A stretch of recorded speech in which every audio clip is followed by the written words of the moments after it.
चलिए देखिए आगे चलते हैं रिडॉक्स में, ऑक्सीडेशन एंड रिडक्शन।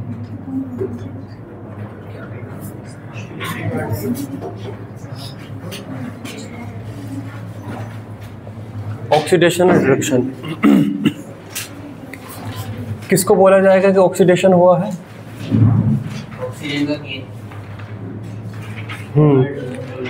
ऑक्सीजन का गेन या हाइड्रोजन निकलना, लेकिन ये ओल्डर डेफिनेशन है। नई डेफिनेशन के अकॉर्डिंग हम बात करें तो अगर ऑक्सीडेशन स्टेट आपकी इंक्रीज हुई है तो ऑक्सीडेशन हुआ है ना। Increase in oxidation state, oxidation state is oxidation. अगर आपको ऑक्सीडेशन स्टेट में इंक्रीज दिख रहा है, जैसे यहाँ पे देखिए SnCl2 है, ऑक्सीडेशन स्टेट +2 है, और ये आपका मान लो बन जा रहा है कहीं पर SnCl4 +4, तो यहाँ पर एक ऑक्सीडेशन का प्रोसेस हुआ है, ठीक है। कहीं पे कोई रिएक्शन है जिसमें कॉपर है, कॉपर ऐसे रहेगा तो 0 है, और वो कॉपर से अगर बन जा रहा है कॉपर 2+, तो एक ऑक्सीडेशन हुआ है, ठीक है। कहीं पर मान लो है आपका FeSO4, FeSO4 में जो Fe है वो +2 में है, और वो रिएक्शन में अगर बन जाता है Fe2SO4 थ्राइस, तो यहाँ पर ये +3 में आ गया तो एक ऑक्सीडेशन हुआ है। तो कहीं पर भी अगर आपको ऑक्सीडेशन स्टेट में इंक्रीज दिख रहा है तो एक ऑक्सीडेशन का प्रोसेस हुआ है ना। रिडक्शन, रिडक्शन में क्या होगा? Decrease, decrease in oxidation state, decrease in oxidation state, ठीक है। तो देखिए जैसे कहीं पर आपका है KMnO4, KMnO4 में Mn+7 में होगा, और ये रिएक्शन में अगर मान लो बन जाता है Mn2+ में पहुंच जाता है। मैग्नीज +7 से अगर +2 में पहुंच गया है तो इसका मतलब एक क्या यहाँ पे हुआ है? एक रिडक्शन हुआ है ना। वहीं पे देखिए Cr2O7 2- डाइक्रोमेट आयन, ये +6 है, और इससे अगर कहीं पे बन जाता है Cr3+, तो क्या हुआ है? एक रिडक्शन हुआ है ना।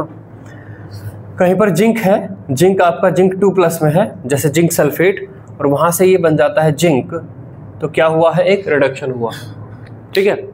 तो जब भी ऑक्सीडेशन स्टेट बढ़ेगी तो एक ऑक्सीडेशन है, ऑक्सीडेशन स्टेट घटेगी तो एक रिडक्शन है, ठीक। लिखिए इसको।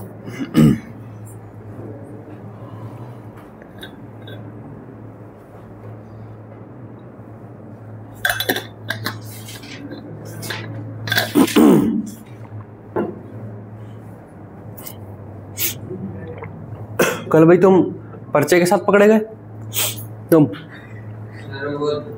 मैंने लिख रखा था तो अच्छा।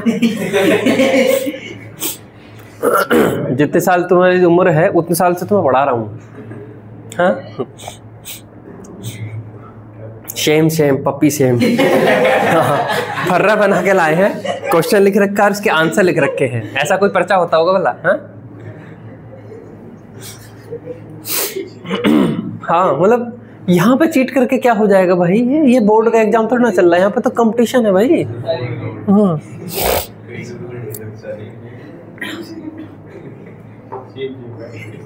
हाँ शेम वाली बात है भाई। ऐसे तूने लो पकड़ो ये अपना, ये तुम्हारा ये यहाँ पे रखा है।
चलिए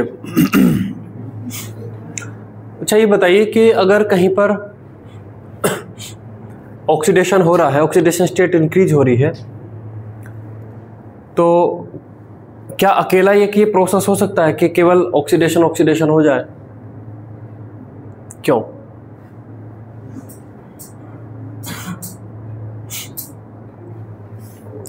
देखिए, जब भी कोई ऑक्सीडेशन होता है, जैसे यहाँ पे देखिए ये ऑक्सीडेशन मान लो हुआ है कि आपका जिंक से आपका मान लो जिंक 2+ बना है, तो जिंक न्यूट्रल था, न्यूट्रल एटम है और उसके पास अब ऑक्सीडेशन स्टेट है 2+ की। इसका मतलब जिंक के एटम पे 2+ का चार्ज है, यही तो मतलब है ना इसका। ऑक्सीडेशन स्टेट का मतलब क्या है, उस पर चार्ज है 2+ का। तो 2+ का चार्ज कैसे आया होगा? जिंक के एटम से हमने 2 इलेक्ट्रॉन निकाल लिए। जिंक के एटम में 30 प्रोटॉन है और 30 ही उसके पास इलेक्ट्रॉन है, तो न्यूट्रल है वो। और अगर मैं उस 30 इलेक्ट्रॉन में से 2 इलेक्ट्रॉन निकाल लूँ, तो अब जो प्रोटॉन है, प्रोटॉन 30 है और इलेक्ट्रॉन 28 है, तो उस पर 2+ का चार्ज दिखने लगेगा। तो जब ये हुआ है तो यहाँ पर एक तरीके से क्या है, 2 इलेक्ट्रॉन आपके बाहर निकले हैं, तभी तो ये हो पाया है। नहीं समझ में आ रहा है? तुम अभी अगर न्यूट्रल हो, तुम कहो कि मुझ पर जो है 5,000 रुपये का कर्जा है, तो इसका मतलब तुम्हारे पास 5,000 रुपये की डिफिशिएंसी है, यही है ना। और तुमको मेरे पास 5,000 है, तो इसका मतलब तुम्हारे पास 5,000 रुपये एक्सेस में है। तो 2+ का चार्ज का मतलब है कि जिंक के एटम के अंदर इलेक्ट्रॉन और प्रोटॉन इम्बैलेंस में है, प्रोटॉन ज़्यादा बैठ रहे हैं, इलेक्ट्रॉन कम बैठ रहे हैं, यही तो मतलब है। तो जिंक के एटम के पास होते थे 30 प्रोटॉन और 30 इलेक्ट्रॉन, तो न्यूट्रल बना रहता था। अगर मैं जिंक के एटम में से 1 इलेक्ट्रॉन निकाल लूँ तो 1 प्रोटॉन एक्सेस में दिखने लगेगा, +1 का चार्ज हो जाएगा। 1 इलेक्ट्रॉन और निकाल लूँ तो 2 प्रोटॉन एक्सेस में आ जाएंगे, तो 2+ का चार्ज दिखने लगेगा। तो इस तरीके से चार्ज आता है। तो इसका मतलब जिंक से जिंक 2+ बना है, तो वहाँ से 2 इलेक्ट्रॉन निकले थे। उसी तरीके से देखिए, तो यहाँ पर क्या हुआ है कि क्या प्रोसेस हुआ है बताइए? यहाँ पर क्या प्रोसेस हुआ है? ऑक्सीडेशन हुआ है। और मान लीजिए कहीं पर है Cu2+, अगेन उस पर 2+ का चार्ज है, और मैं उसको 2 इलेक्ट्रॉन दे दूं, तो क्या बन जाएगा वो? Cu बन जाएगा। यहां पर क्या प्रोसेस हुआ है? रिडक्शन हुआ है।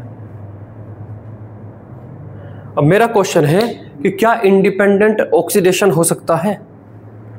इंडिपेंडेंट एक रिएक्शन है जो ऑक्सीडेशन करे जा रही है अपना, क्या यह संभव है? उसी तरीके से क्या कहीं पर एक इंडिपेंडेंट रिडक्शन चल सकता है? ये क्वेश्चन है मेरा। हाँ या ना? अगर हाँ तो फिर बताइए कैसे, ना तो फिर बताइए क्यों नहीं। बताइए, तुम बताओ। ये जो लिखा हुआ है अकेला, ये जो है किसी बीकर के अंदर मैं जिंक से जिंक 2+ बना सकता हूं या नहीं?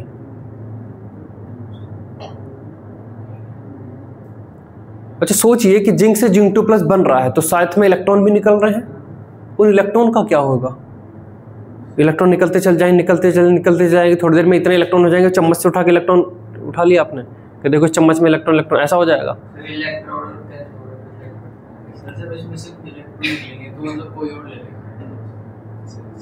और कोई और ना ले तो?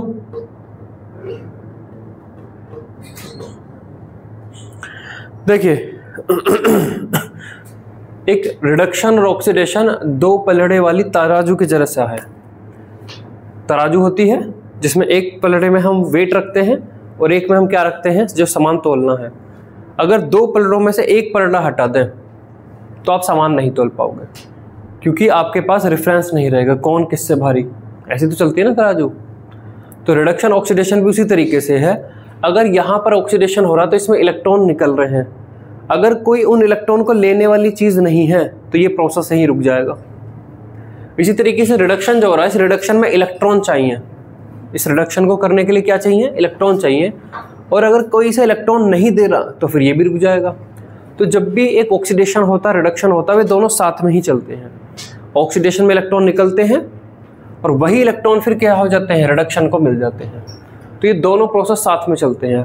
अकेला ऑक्सीडेशन या अकेला रिडक्शन पॉसिबल नहीं है। समझ में आया? समझ में आया नहीं आया? जैसे दो पलड़े वाली तराजू ही एक पूरी कंप्लीट तराजू है, अगर दो पलड़े में से एक पलड़ा आप हटा लेंगे तो आप वजन नहीं तोल पाएंगे। उसी तरीके से रिडक्शन ऑक्सीडेशन हमेशा एक साथ ही चलेंगे। अकेला ऑक्सीडेशन अकेला रिडक्शन नहीं पॉसिबल है, क्योंकि अगर अकेला ऑक्सीडेशन है तो इलेक्ट्रॉन कहाँ जाएंगे, और अगर अकेला रिडक्शन है तो फिर इलेक्ट्रॉन आएंगे कहाँ से। ठीक है, तो देखिए जब भी रिएक्शन होती है तो रिडक्शन ऑक्सीडेशन एक साथ ही होते हैं।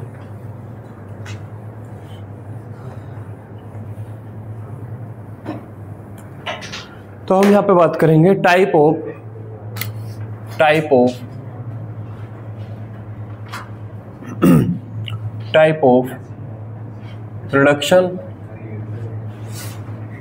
Reduction oxidation. Type of reduction oxidation, देखिए रिडक्शन का RED और ऑक्सीडेशन का ऑक्सीडी यह लेने के बाद यहाँ पे बन जाता है redox. Type of reduction oxidation reaction, type of oxidation reduction reaction, है ना। तो अगर हम देखें तो जो रिडॉक्स रिएक्शन है वे 3 टाइप की हमें नजर आती है। पहला देखिए without any medium, without any medium. देखिए जैसे I2 प्लस Na2H2O3 Na2H2O3 और इससे आपका बन जा रहा है NaI प्लस Na2S4O6। इस रिएक्शन को पहले देखते हैं। अगर कोई चीज़ ऑक्सीडाइज हो रही है तो रिएक्शन के राइट साइड में उसका कंपोनेंट होगा, ये चीज़ यहाँ से यहाँ बदल गई होगी, और अगर कोई रिड्यूस हो रही है तो फिर यहाँ से यहाँ आएगी।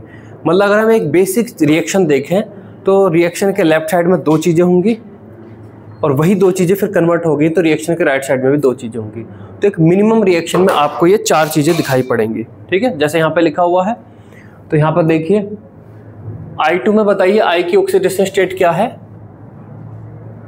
ऑक्सीडेशन स्टेट निकालनी सिखाई थी ना। I2 में I की ऑक्सीडेशन स्टेट कितनी है? 0। कुछ लोग नहीं आ गए जो इन्होंने क्लास में गोला मारा है ना, तो समस्या होगी उन्हें। Na के अंदर कोई बताएगा I की ऑक्सीडेशन स्टेट क्या है? -1। ठीक है, -1 है। तो यहाँ पर ये जो प्रोसेस आप मैं कनेक्ट कर रहा हूँ, ये जो प्रोसेस मैंने अभी कनेक्ट किया है, इसे आप क्या बोलेंगे, क्या हुआ है? रिडक्शन।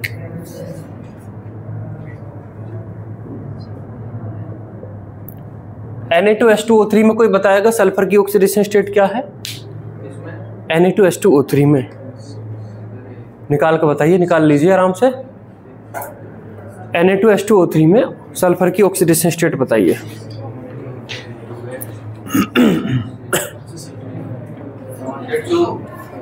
प्लस भी बोला जाएगा, +2। और Na2S4O6 में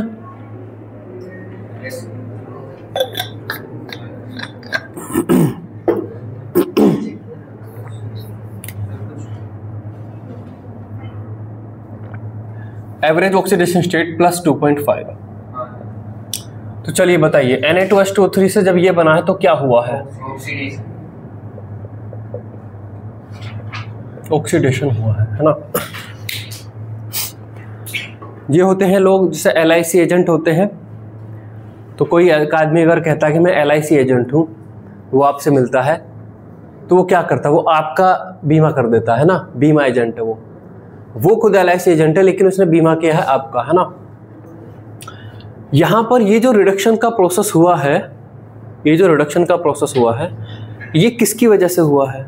कौन रेस्पॉन्सिबल है इसके लिए? ये जो आपको रिडक्शन का प्रोसेस दिख रहा है ये से ये बनना, इसके लिए कौन जिम्मेदार है?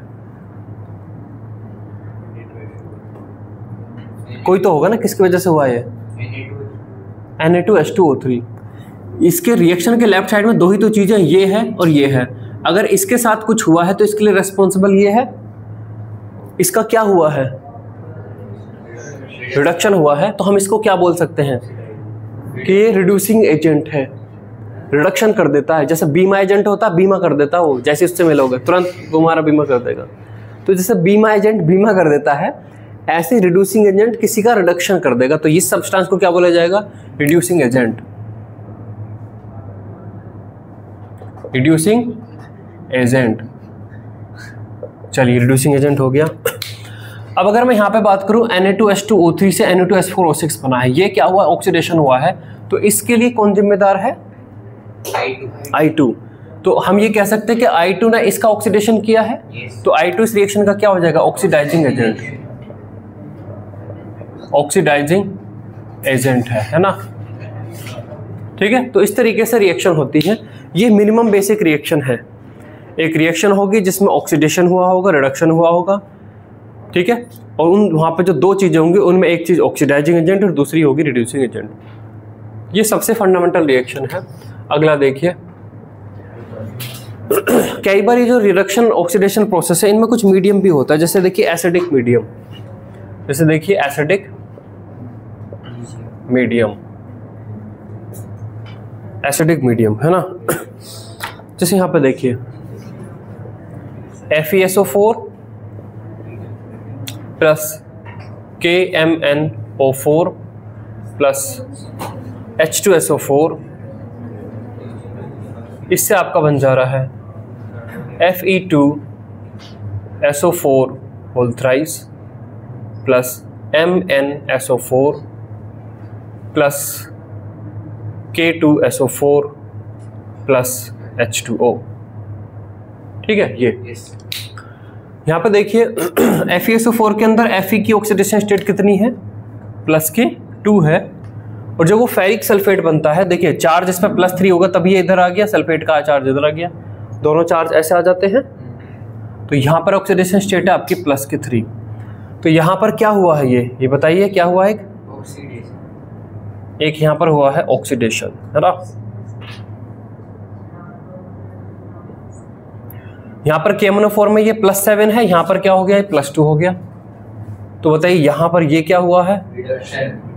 एक यहाँ पर एक रिडक्शन हुआ है, ठीक है। तो KMnO4 को क्या बोला जाएगा? ऑक्सीडाइजिंग या रिड्यूसिंग एजेंट में क्या बोला जाएगा KMnO4 को? ऑक्सीडाइजिंग एजेंट, क्योंकि KMnO4 की वजह से ही ऑक्सीडेशन हुआ है, तो ये ऑक्सीडाइजिंग एजेंट है।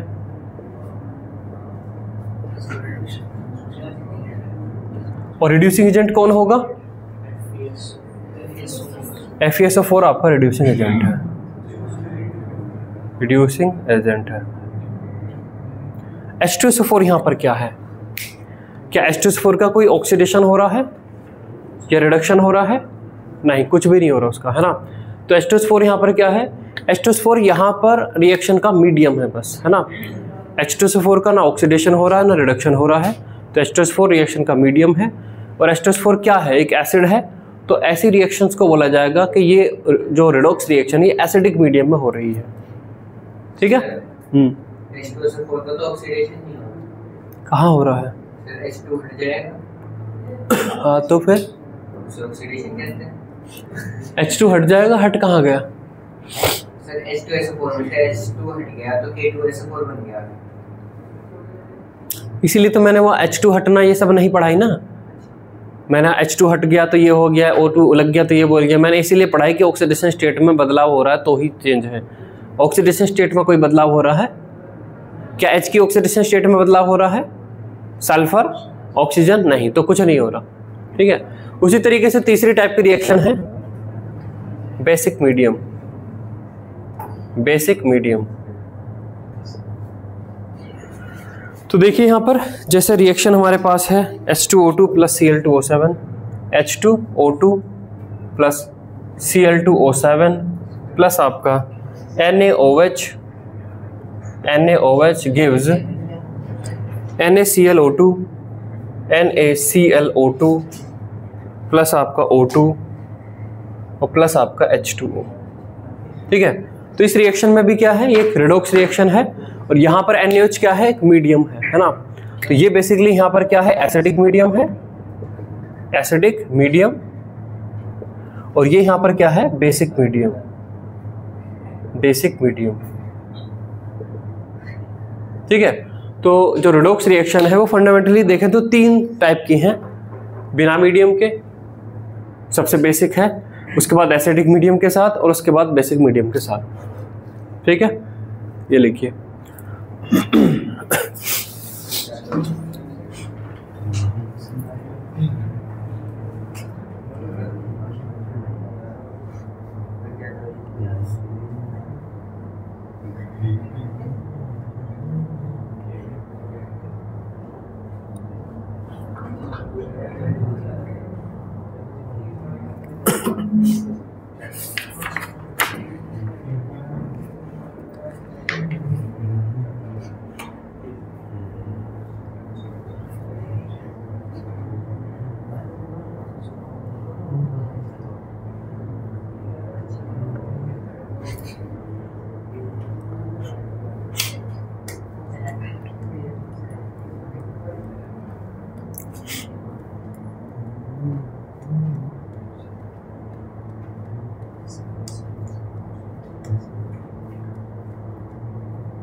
हो गया।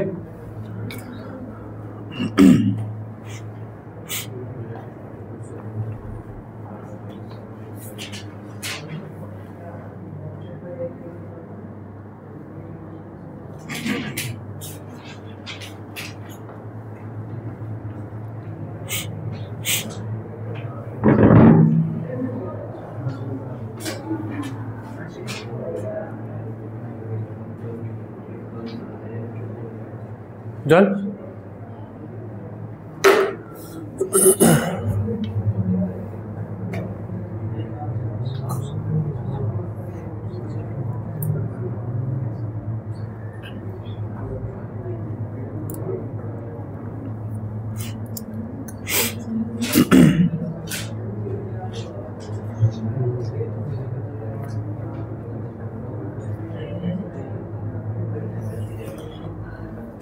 चलिए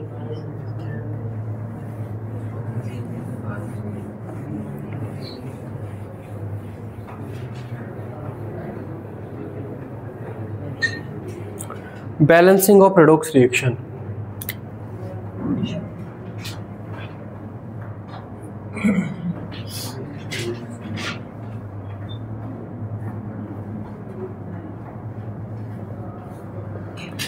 देखिए एक बैलेंसिंग का मेथड है जो आपको आता है, किसी केमिकल रिएक्शन को दिया जाए तो आप बैलेंस कर लेते हो ना।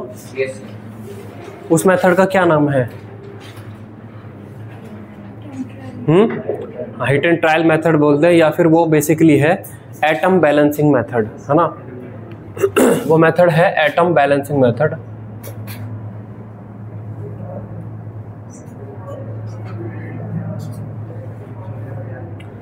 इस मेथड में आप क्या करते हो, मान लो रिएक्शन के लेफ्ट साइड में सोडियम के एटम है, तो आप कोशिश करते हो कि जितने सोडियम के एटम लेफ्ट साइड में उतने ही राइट साइड में हो जाएं। ऑक्सीजन के एटम मान लो 5 ऑक्सीजन के एटम लेफ्ट साइड में, तो राइट साइड में भी 5 हो जाए, ये करते हो, है ना। और ऐसा करते करते जितने भी एटम है जब लेफ्ट और राइट साइड में बैलेंस हो जाते हैं तो रिएक्शन ऑटोमेटिकली बैलेंस हो जाती है। तो ये होता है एटम बैलेंसिंग मेथड। लेकिन ये जो मेथड है बहुत ही बेसिक रिएक्शंस पे काम कर सकता है। अगर मैं आपको एक ये रिएक्शन देता हूँ और आप अपने इस मेथड को आजमाइए इस रिएक्शन पे, 5 मिनट का मैं टाइम दूंगा, और जब आपसे ना हो तब मुझे बताना कि अगला मेथड सिखाइए। हो जाए तो फिर मैं तुम्हें 100 रुपये का इनाम दूंगा। हैं? नहीं करना है, इसने बोला ना हो जाए तो। चलो इनाम राशि बढ़ा दूंगा, तुम करो सही। देखा, तुम पहले ही हार मान गए। क्यों? मेरा कहा हुआ हमेशा सच कैसा हो सकता है? कोई कर दे भाई।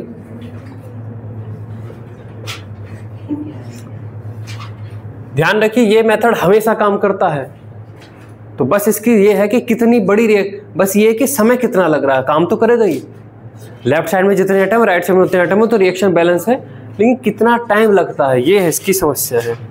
इससे आपका बनता है Cr2SO4 thrice plus S8 plus आपका H2O प्लस आपका K2SO4।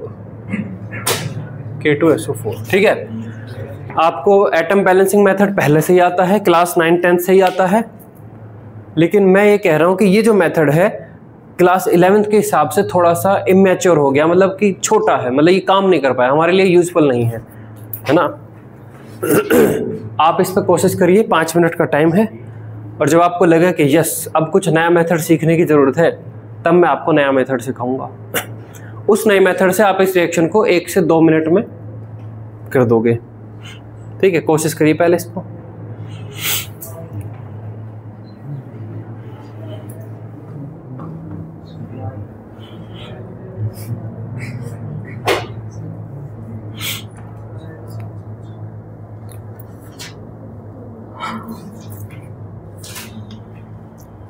चलो तुम्हारे लिए 200 रुपये,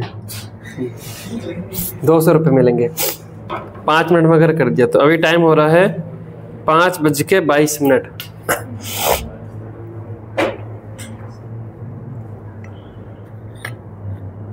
किसी ने भी कर दिया तो 200, सबके लिए 200 रुपये का इनाम है, 5 मिनट में अगर कर दो तो।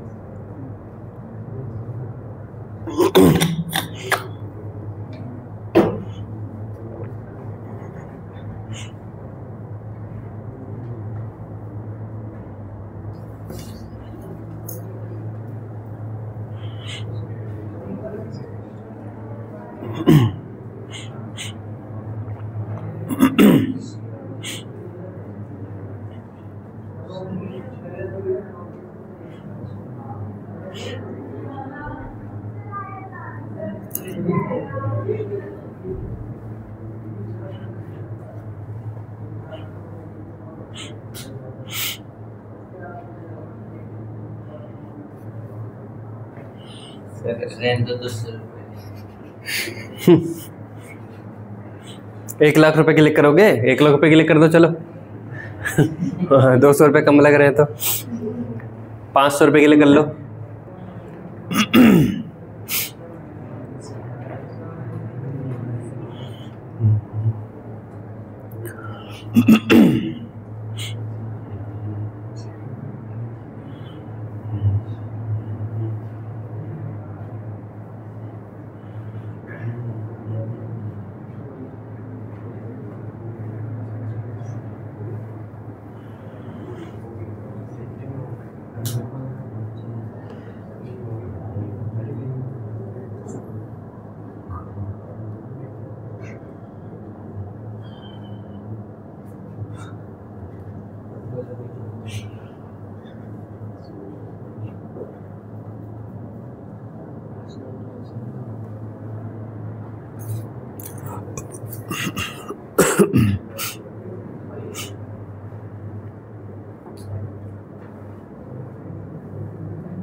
सर आप इस वीडियो को स्टॉप कर दिया सर। कर देंगे, क्या ही फर्क पड़ रहा है।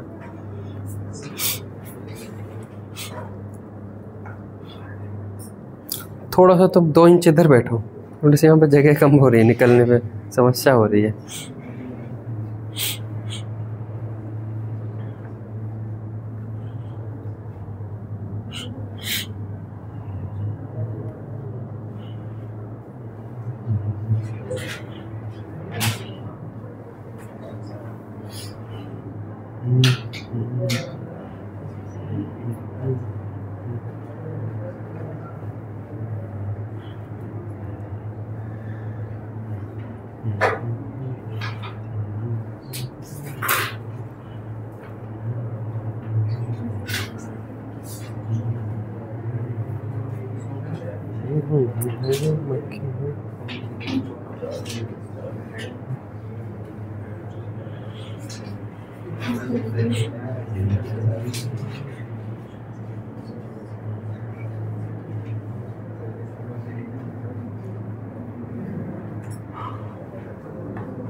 चलिए हो गया अब टाइम। चलिए, क्या आप सीखना चाहते हैं एक नया मेथड जिससे आप इसको बैलेंस कर पाते हैं? क्या आप पहले जानना चाहते हैं कि ये बैलेंस क्यों नहीं हो पाती? इसका आंसर जानना चाहेंगे, क्या है इसका आंसर? हाँ, तो ये आप नहीं कर पाते। 24, 8, 32, मुझे नहीं लगता कि आप इतनी दूर तक सोच पाते, यहाँ तक सोच थोड़ा ना पाते। 3, 56, ये सोच पाते 56 टाइम्स होगा 8, तो बेसिक ये रिएक्शन नहीं होनी थी। इसका मतलब ये जो एटम बैलेंसिंग मेथड वाली रिएक्शन है बहुत छोटी रिएक्शन पे आप अप्लाई कर सकते हो, है ना? है ना? जैसे कि NaOH प्लस AlOH थ्राइस, इससे बन रहा है Al, मतलब कि इस तरीके से जो रिएक्शन होती है एसिड बेस वाली टाइप की छोटी रिएक्शन, है ना?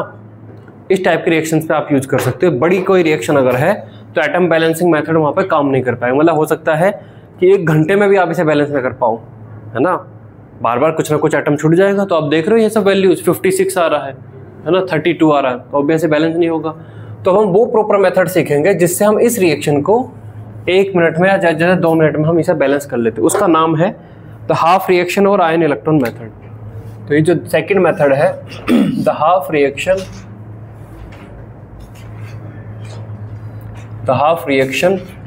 या इसी का ही नाम है और आयन इलेक्ट्रॉन मेथड। इस मेथड से हम सीखेंगे कि कैसे एक रेडॉक्स रिएक्शन को हम बैलेंस कर सकते हैं। आपको इस तरीके से क्वेश्चन दिया जाएगा। क्वेश्चन इस तरीके से होगा, balance the following reaction, balance the following reaction ऐसे दिया जाएगा। जैसे यहाँ पर होगा आपका FeSO4 plus KMnO4 plus H2SO4 gives Fe2SO4 whole thrice plus MnSO4 plus K2SO4 plus H2O।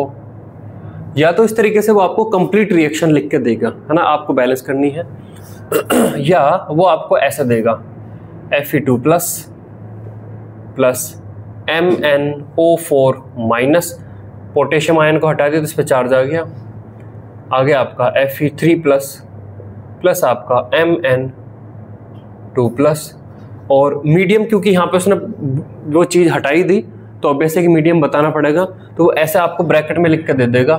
क्या लिख कर दे देगा? एसिडिक मीडियम, एसिडिक मीडियम ऐसा लिख कर दे देगा। ठीक है, आपको इस तरीके की जो दी हुई रिएक्शन है उसको आपको बैलेंस करना है ना। ठीक है, तो जिस तरीके से एटम बैलेंसिंग मेथड है, जो हिट एंड ट्रायल जैसे वैसे बोल देते हो, उसका भी तो कुछ बेसिस होगा ना। वो ऐसे थोड़ा ना कि बस ऐसे ही रैंडमली कुछ ना कुछ करते बैलेंस कर देगा। उसका फंडामेंटल कॉन्सेप्ट क्या है? एटम बैलेंसिंग मेथड का फंडामेंटल कॉन्सेप्ट क्या है? Conservation of mass. मतलब CaCO3 से क्या राइट साइड में आप कॉपर सल्फेट बना दोगे? 100 ग्राम अगर CaSO4 मतलब कैल्शियम कार्बोनेट है तो क्या राइट साइड में आप 100 ग्राम कॉपर सल्फेट थोड़ा बना दोगे? कंजर्वेशन ऑफ मास नहीं है, conservation of atom. Atom conserve है। अगर लेफ्ट साइड में कैल्शियम के 5 एटम है तो राइट साइड में भी कैल्शियम के ही 5 एटम, कॉपर के 5 एटम नहीं। ठीक है, तो उसका फंडामेंटल है कंजर्वेशन ऑफ एटम की। एटम जितने भी हैं वे बैलेंस्ड हैं। किसी केमिकल रिएक्शन में अगर सोडियम के 5 एटम है लेफ्ट साइड में तो राइट साइड में भी आपको 5 एटम दिखेंगे। ऑक्सीजन के 4 एटम तो राइट साइड में भी 4 दिखेंगे। ये उसका फंडामेंटल है मेथड ऑफ बैलेंसिंग। यहाँ पर कॉन्सेप्ट ऑफ बैलेंसिंग है, concept of balancing, concept of balancing. यहाँ पर कॉन्सेप्ट ऑफ बैलेंसिंग क्या है? यहाँ पर कॉन्सेप्ट ऑफ बैलेंसिंग देखिए, ये क्या है? रेडॉक्स रिएक्शन है। तो यहाँ पर वो कहता है कि जब एक ऑक्सीडेशन प्रोसेस होता है तो कुछ इलेक्ट्रॉन निकलते हैं, और जब एक रिडक्शन प्रोसेस होता है तो इलेक्ट्रॉन वहाँ पर गेन होते हैं। जब एक ऑक्सीडेशन होता है तो एरो के राइट हैंड साइड पे इलेक्ट्रॉन होते हैं, Zn से Zn2 प्लस, तो +2 इलेक्ट्रॉन ऑक्सीडेशन है ना। जब एक रिडक्शन होता है Cu2 प्लस +2 इलेक्ट्रॉन से Cu, तो यहाँ पे वो कहता है कि ऑक्सीडेशन प्रोसेस में जितने इलेक्ट्रॉन निकले हैं एक रिडक्शन प्रोसेस में भी एग्जिट उतने ही इलेक्ट्रॉन कंज्यूम हुए होंगे। ये यहाँ पर कॉन्सेप्ट ऑफ बैलेंसिंग है। कुछ तो फंडामेंटल लेकर रिएक्शन को सॉल्व करोगे ना, तो पहले ये लिखिए, फिर कॉन्सेप्ट ऑफ बैलेंस लिखेंगे, फिर हम इसको बैलेंस करेंगे।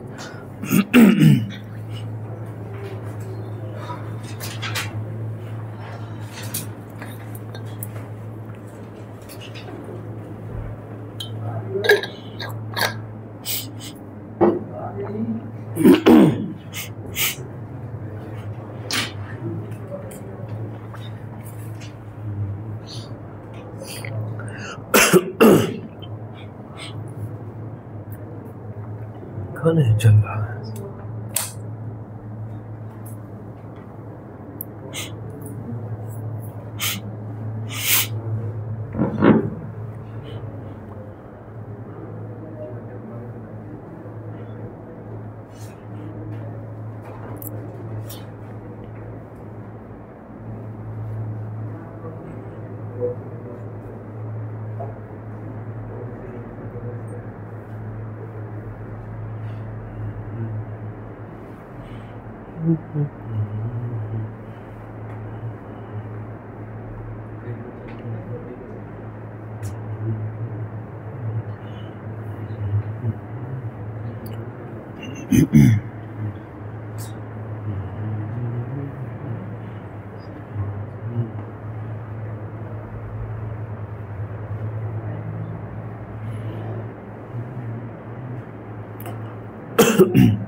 लिखा क्या है कॉन्सेप्ट ऑफ बैलेंसिंग, कोई दोहराएगा?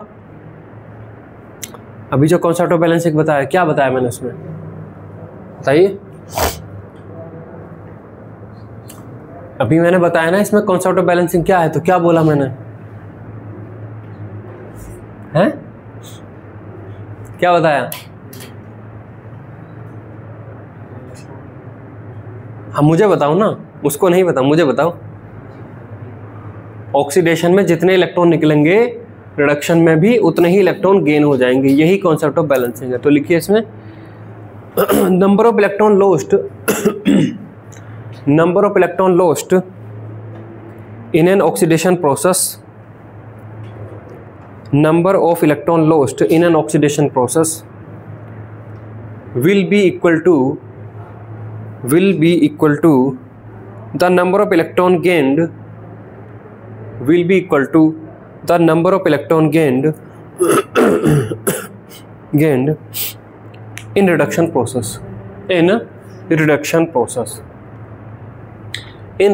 process ठीक है।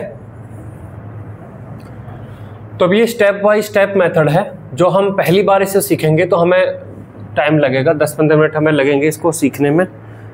तो अभी तो मैं सारे स्टेटमेंट्स लिखाऊंगा, लेकिन जब आपको 2-3 क्वेश्चन की प्रैक्टिस हो जाएगी तब आपको स्टेटमेंट्स नहीं लिखने हैं, बस रिएक्शन करती जानी है और 1 मिनट में रिएक्शन बैलेंस हो जाएगी। तो इसमें लगभग कितने हैं, 10 पॉइंट्स हम देखेंगे। तो पहला पॉइंट यहाँ पे लिखिए, स्टेप 1। पहला पॉइंट आपका है step 1।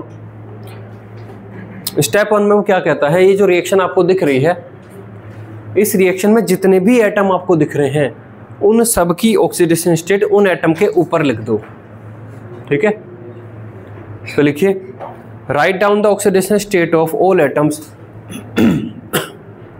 Write down the oxidation state of all atoms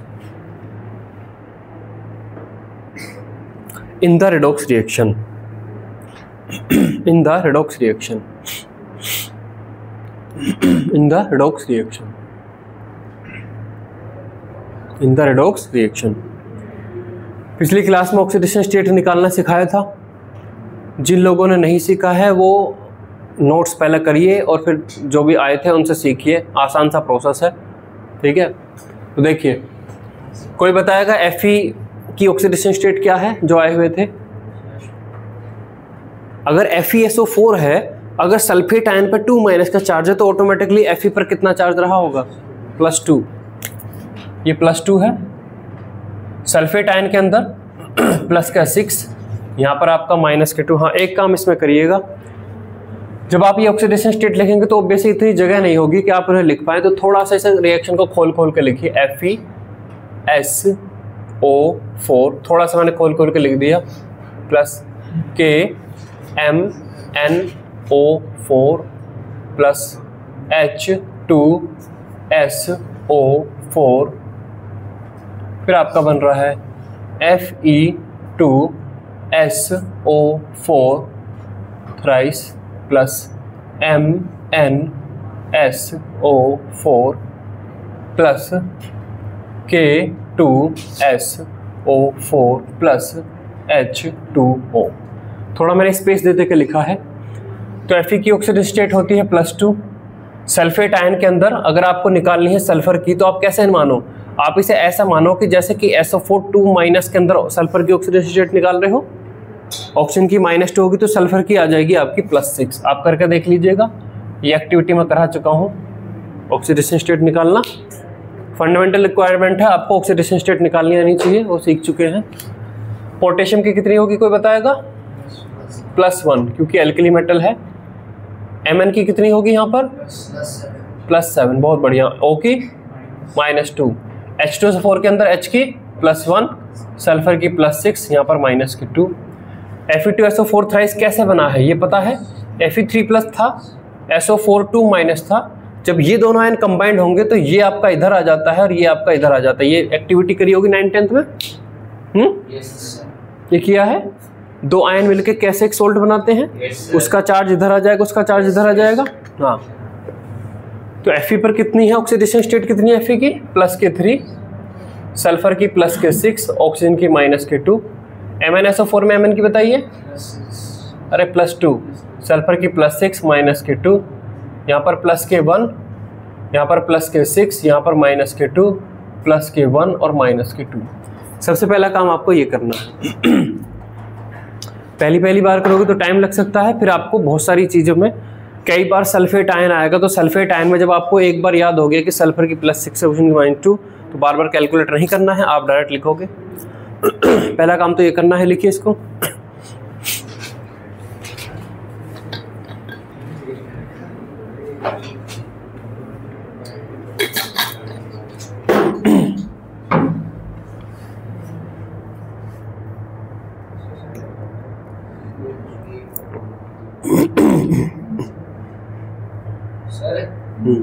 Cl2 का ऑक्सीडेशन नंबर 0 होगा। हाँ, Cl2 का ऑक्सीडेशन नंबर नहीं, ऑक्सीडेशन नंबर एटम का होता है, Cl का ऑक्सीडेशन नंबर, ऐसा बोलिए। अच्छा, तो फिर एसिड का उसमें S का 0 होगा। किसका? एसिड में S का 0 होगा। हाँ 0 होगा। हाँ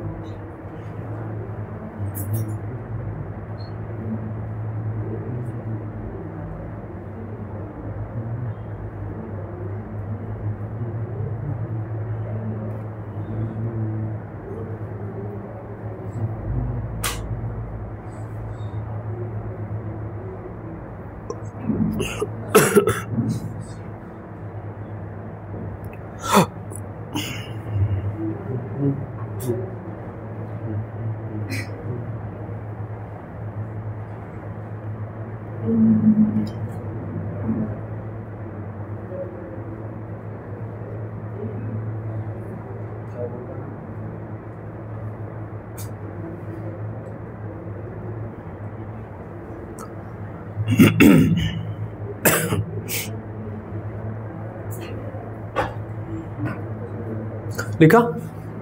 चलिए अब आगे बात करते हैं। जैसे क्रिकेट का मैच चल रहा होता है, 2 खिलाड़ी खेल रहे होते हैं और 11 खिलाड़ी फील्डिंग कर रहे होते हैं। लिख लिया भाई? लिखो।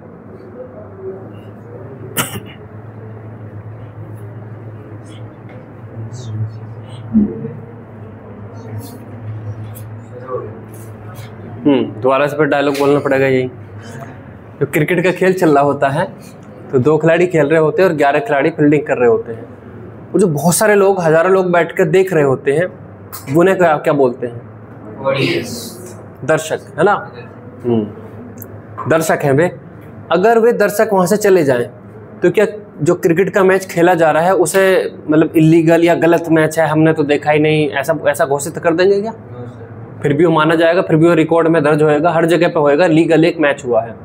दर्शक वहाँ पे कुछ नहीं करते। दर्शक वहाँ पे क्या करते हैं? केवल भीड़ बढ़ाते हैं, है ना। तो ऐसी अगर आप यहाँ पे इस रिएक्शन में देखो तो इस रिएक्शन में आपको बहुत सारे दर्शक वाले एटम दिखेंगे जो कुछ नहीं कर रहे, केवल भीड़ बढ़ा रहे हैं। मैं जैसे रिएक्शन में देखूँ, लेफ्ट साइड में जो सल्फेट आयन है, पूरा का पूरा सल्फेट आयन में सल्फर की +6 ऑक्सीजन की -2 है। जो यहाँ दिख रही है वो यहाँ दिख रही है, वो यहाँ दिख रही है, वो यहाँ दिख रही है, वो यहाँ दिख रही है। पूरा का पूरा सल्फेट आयन क्या कर रहा है इस रिएक्शन में? दर्शक है, भीड़ बढ़ा रहा है। भीड़ बढ़ा के यहाँ पे भारी भरकम सा दिख रहा है, देखो इतने सारे सल्फेट आयन भी हैं। अगर मैं अभी रिएक्शन में थोड़ी देर के लिए सारे के सारे सल्फेट आयन हटा दूं तो मुझे थोड़ा आसान सा लगेगा, है ना।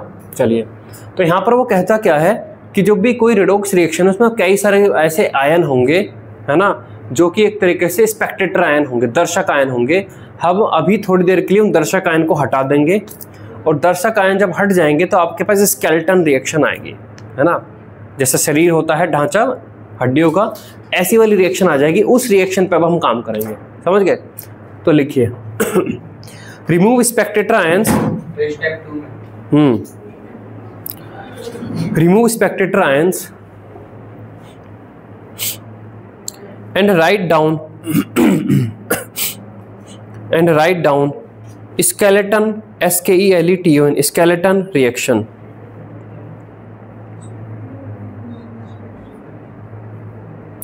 skeleton reaction, ठीक है। अब यहाँ पर 2 वार्निंग है। वार्निंग चेतावनी, क्योंकि तुम उसमें गड़बड़ करोगे ना। 2 वार्निंग है, नोट करके 2 वार्निंग लिखेंगे। वार्निंग, वार्निंग नंबर 1, पहली वार्निंग देखो, जब एक मॉलिक्यूल को हम तोड़ेंगे तो एक मॉलिक्यूल कितने पार्ट में टूटेगा। जैसे कि FeSO4 है, कितने पार्ट में तोड़ेंगे, इसको आयंस में तोड़ेंगे। फेरस सल्फेट को हम तोड़ेंगे आयंस में, तो ये कितने पार्ट में टूटेगा, 2 पार्ट में। देखो ये कह भी रहा था मैं, ऐसे इशारा, 2 पार्ट में टूटेगा। एक मॉलिक्यूल 2 पार्ट में टूटता, कैटायन और एनायन। तो कैटायन बना आपका Fe2+ और एनायन बना सल्फेट आयन SO4 तो कभी भी सल्फेट आयन को फर्दर सल्फर और ऑक्सीजन में मत तोड़िएगा, वरना गड़बड़ हो जाएगी, हमारी जो बैलेंसिंग है उसमें समस्या आएगी। तो यहाँ पर लिखिए strictly never break ions, strictly never break ions into further atoms, never break ions into further atoms. आगे लिखिए like break K2SO4, like break K2SO4 into K+ and SO4 वो कह रहा है कि K2SO4 को आप K+ और SO4 में तोड़िए, but never do like K+, S6+, ऊपर charge 6+, and O2- and O ऊपर चार्ज 2-।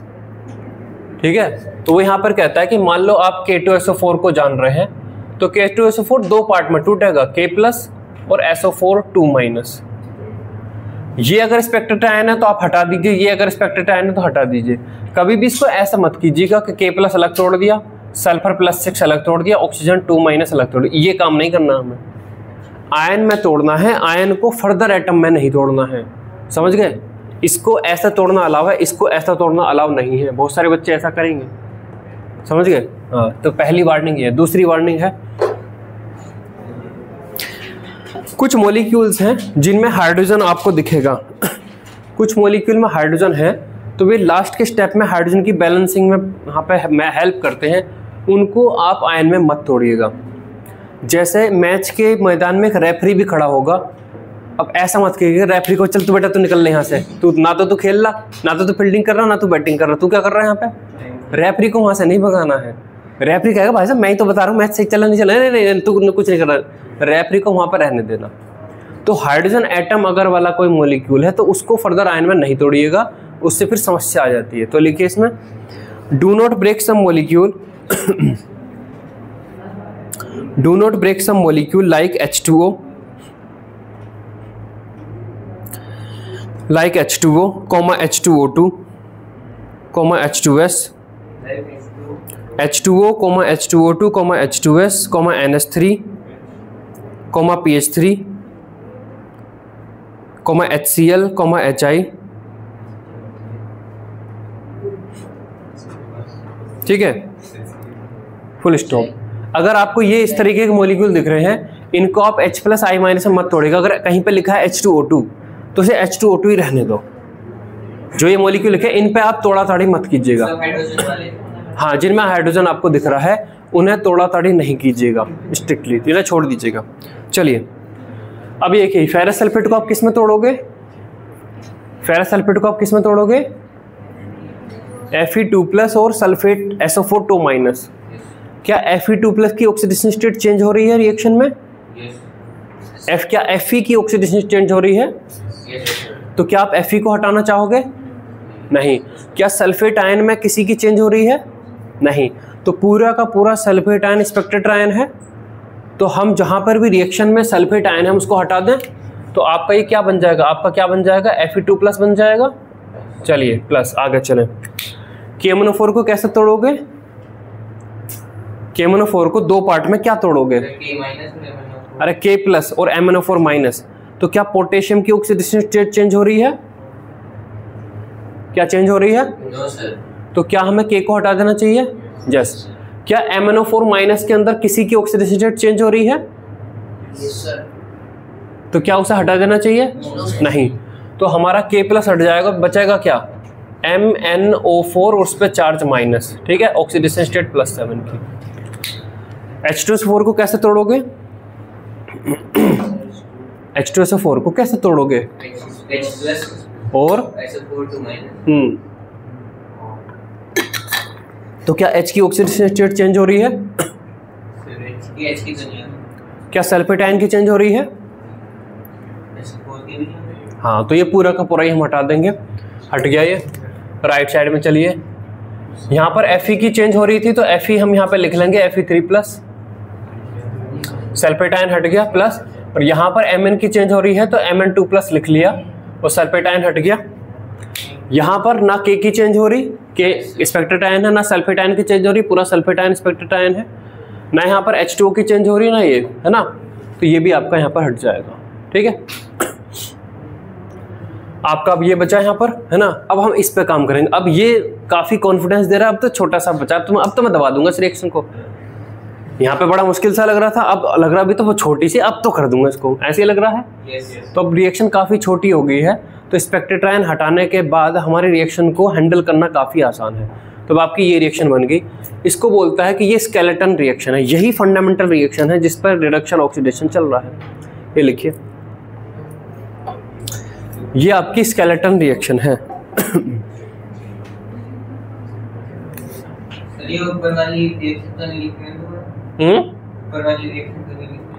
नहीं, ये लिखिए आप, SKELETON।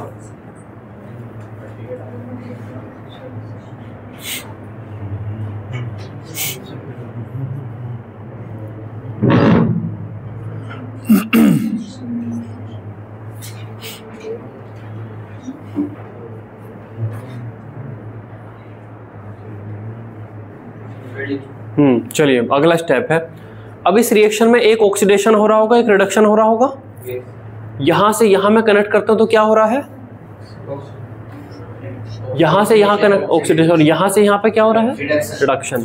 तो वो कहता है कि ये जो ऑक्सीडेशन रिडक्शन हो रहे हैं, इनको सेपरेट अलग अलग उसमें लिख लीजिए। लिखिए, write down oxidation and reduction separately.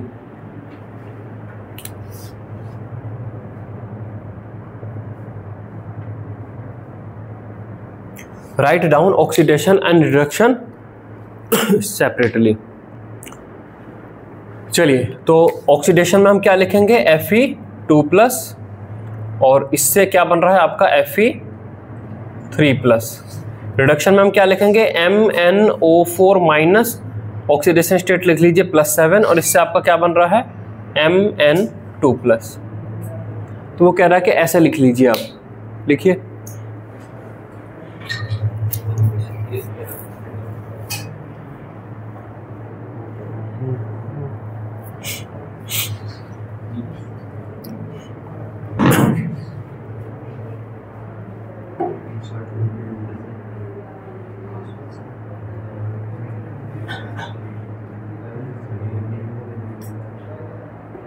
ठीक है,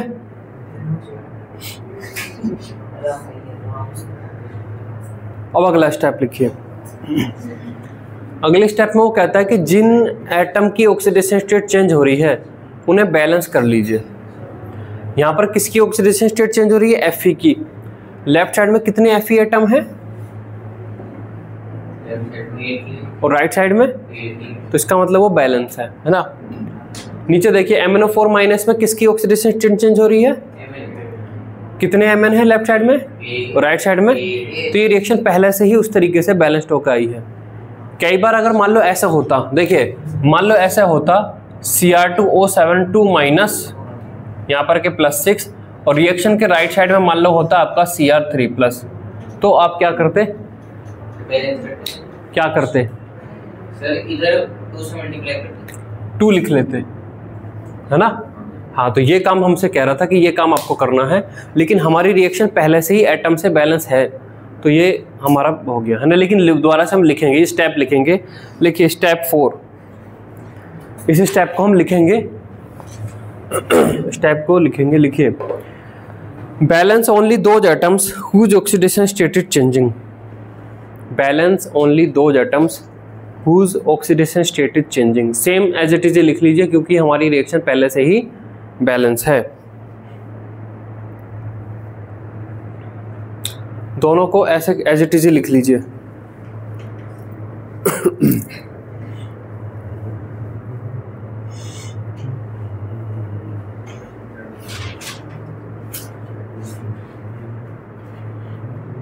हो गई? Yes sir. चलिए अब अगला पॉइंट में लिख ली सबने। ये दोबारा से लिख लिया? Yes sir. हाँ, अब वो क्या कहता है कि अब ये जो रिएक्शन है ये इसे इलेक्ट्रॉन से भी बैलेंस कर लीजिए।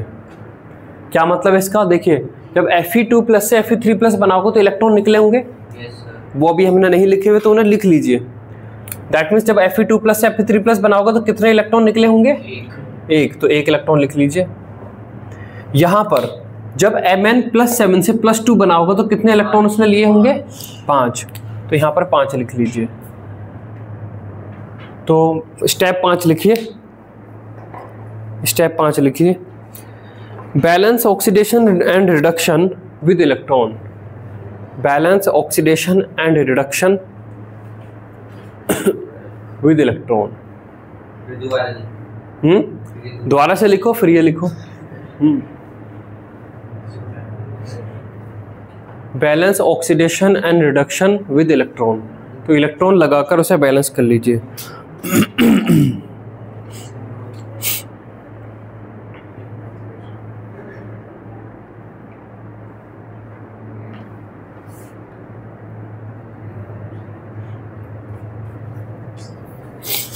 लिख लिया? अब कॉन्सेप्ट ऑफ बैलेंसिंग, क्या तुम्हें याद है? याद है वो क्या है? कॉन्सेप्ट ऑफ बैलेंसिंग क्या है बताओ। अभी मैंने पढ़ाया था ना कॉन्सेप्ट ऑफ बैलेंसिंग। क्या है कॉन्सेप्ट ऑफ बैलेंसिंग? जितने ऑक्सीडेशन होगा उतना ही जितने ऑक्सीडेशन, क्या जितने ऑक्सीडेशन में इलेक्ट्रॉन निकल रहे होंगे, रिडक्शन में उतने ही इलेक्ट्रॉन गेन हो रहे होंगे। यहाँ पे बताइए ऑक्सीडेशन में कितने इलेक्ट्रॉन निकल रहे हैं? एक इलेक्ट्रॉन। और रिडक्शन में कितने जा रहे हैं? 5। तो क्या ये सही है? तो इसका मतलब हमें क्या करना है, इन दोनों में रिएक्शन इलेक्ट्रॉन बराबर करने हैं। अगर मुझे इन दोनों रिएक्शन में इलेक्ट्रॉन बराबर करने हैं तो मैं क्या करूं? बिल्कुल सही बात, यही करना है। क्योंकि कॉन्सेप्ट ऑफ बैलेंसिंग ये कहता है कि ऑक्सीडेशन में जितने इलेक्ट्रॉन निकल रहे हैं रिडक्शन में भी उतने ही यूज हो रहे होंगे। अब रिडक्शन में 5 इलेक्ट्रॉन यूज हो रहे हैं तो ऑब्वियसली कि ऑक्सीडेशन वाली रिएक्शन 1 इलेक्ट्रॉन देके तो उसको सेटिस्फाई कर नहीं पाएगी। तो ऊपर वाली रिएक्शन 5 गुना चल रही है। तो ऊपर वाली रिएक्शन में हम 5 के मल्टीप्लाइंग फैक्टर लगा देंगे, नीचे वाले में 1 का। समझ गए? तभी तो कॉन्सेप्ट ऑफ बैलेंसिंग आपका पूरा होगा। तो लिखिए, multiply both reaction with their respective multiply both reaction with their respective multiplying factor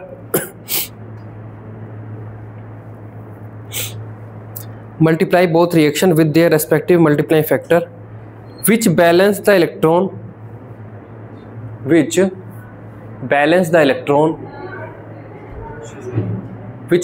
electron in both reactions which balance the electron in both reactions। तो क्या करेंगे, इस पूरी रिएक्शन में मल्टीप्लाइंग फैक्टर लगाएंगे कितने का? 5 का। और दूसरे वाली रिएक्शन में कितने का लगाएंगे? 1 का। ये लगा दीजिए। और ठीक है, ये लगा दीजिए। लगा, दोबारा लिखो। दोबारा नहीं, 5वीं बार चल रहा है, फिर लिखो। जैसे नीचे वाले में कौन सा मल्टीप्लाई होगी तो लिखना नहीं, लिखना जरूरी है। हाँ, नीचे वाली में हर बार मन थोड़ा होगा। ऐसा भी तो हो सकता है इसमें 5 से हो, इसमें 2 से हो।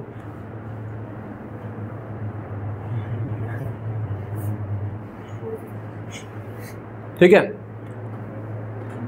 अब वो क्या कहता है, अब इन दोनों रिएक्शन को वापस जोड़ के लिख दो। अब लिखिए, combine both the reaction. Combine both the reaction, दोनों रिएक्शन को कंबाइन करके आप लिख दीजिए। नेक्स्ट लिखिए, स्टेप लिखिए, कंबाइन बोथ द रिएक्शन। तो कंबाइन बोथ द रिएक्शन जब आप करोगे तो आपको क्या मिलेगा? 5Fe2+ प्लस MnO4 माइनस, फिर आपको मिलेगा 5 टाइम्स ऑफ Fe3+ और आपका Mn2+।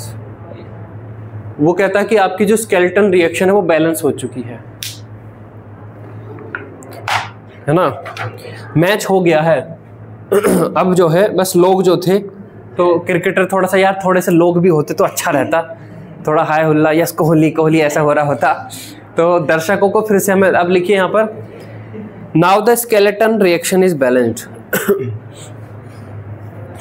Now the skeleton reaction is balanced, now the skeleton reaction is balanced. तो स्केलेटन हमारी बैलेंस हो गई है, फंडामेंटल बैलेंस हो गया है। अब वो क्या कहता है कि जो स्पेक्टेटर आयन था आप उन्हें वापस लगा दीजिए, जैसे हटाए थे ऐसे लगा दीजिए, आपकी रिएक्शन बैलेंस है। तो कल सीखेंगे उसको, है ना।